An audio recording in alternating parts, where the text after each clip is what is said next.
अनिरोधम अनुत्पादम अनुच्छेदम अशाश्वतम अनेकार्थम अनानार्थम अनागमम अनिर्गमम यह प्रतीत्य समुत्पादन प्रपंचोपशमम शिवम देशयामास संबुद्धस्तं वंदे वदतां परम।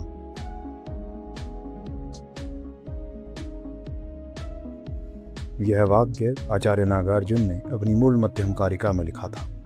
इस वाक्य के अनुसार न कुछ पैदा होता है, न कुछ नष्ट होता है, न सब कुछ हमेशा एक रस रहता है, न सब कुछ बिल्कुल खत्म हो जाता है, न वस्तुएं एक है, न पूरी तरह भिन्न, न वास्तव में कोई आता है, न कोई जाता है।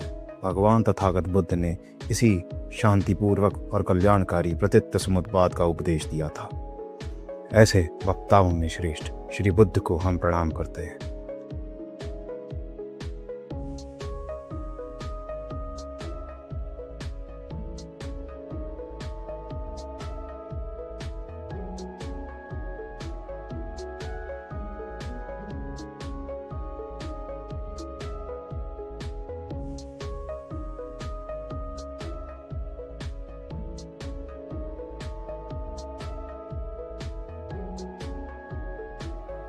प्रतीत्य समुत्पाद या डिपेंडेंट ओरिजिनेशन, यही प्रतीत्य समुत्पाद आचार्य नागार्जुन की माध्यमिक शास्त्र का मुख्य बिंदु या सेंट्रल थीसिस है।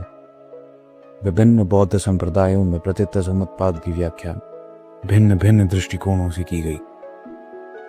प्रतीत्य समुत्पाद का अर्थ हीन यान परंपरा के अनुसार यह उस कार्य कारण श्रृंखला या कॉजल लॉ को सूचित करता है जिसके अनुसार क्षणभंगुर और क्षणिक वस्तुएं उत्पन्न होती है।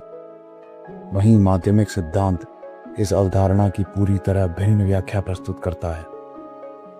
आचार्य नागार्जुन के अनुसार प्रतीत्य समुत्पाद कोई कार्य कारण व्यवस्था नहीं, बल्कि यह एक अवधारणा की दूसरी अवधारणा पर निर्भरता को सूचित करता है।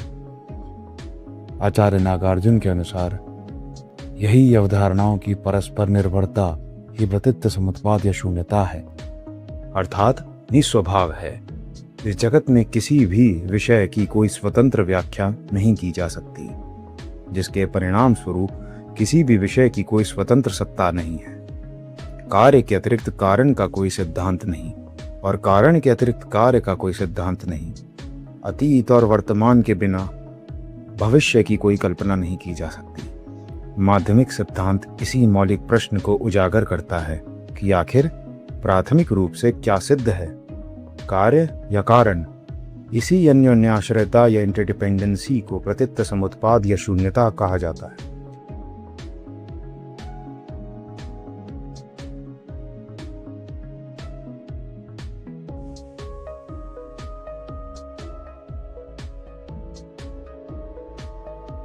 आचार्य नागार्जुन अपने माध्यमिक शास्त्र में यह स्पष्ट करते हैं, यह प्रतीत्य समुत्पादः शून्यतां तां प्रचक्ष्महे सप्रज्ञाप्ति उपादाय प्रतिपत्सैव मध्यमः। अर्थात जो कुछ भी परस्पर कारणों और परिस्थितियों पर निर्भर रहकर उत्पन्न होता है वह स्वभाव शून्य है। यह केवल सापेक्ष नाम निर्देश है और इसी की समझ मध्यम मार्ग है।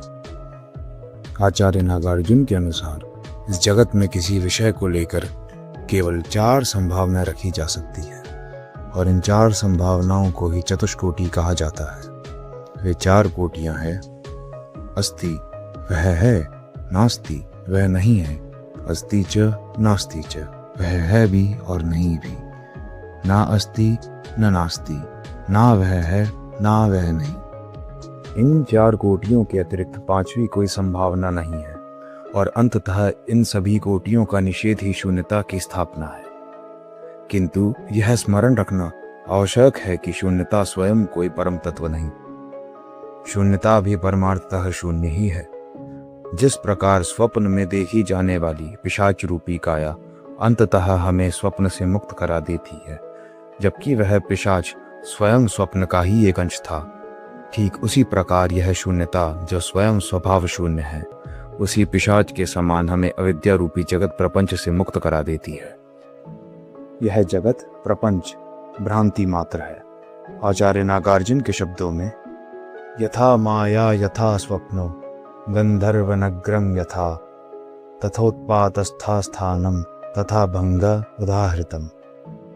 जैसे माया, जैसे स्वप्न, जैसे गंधर्व नगर मृतृष्णा के समान आभासित होते हैं, उसी प्रकार इस जगत में उत्पत्ति, स्थिति व विनाश भी बतलाए गए हैं।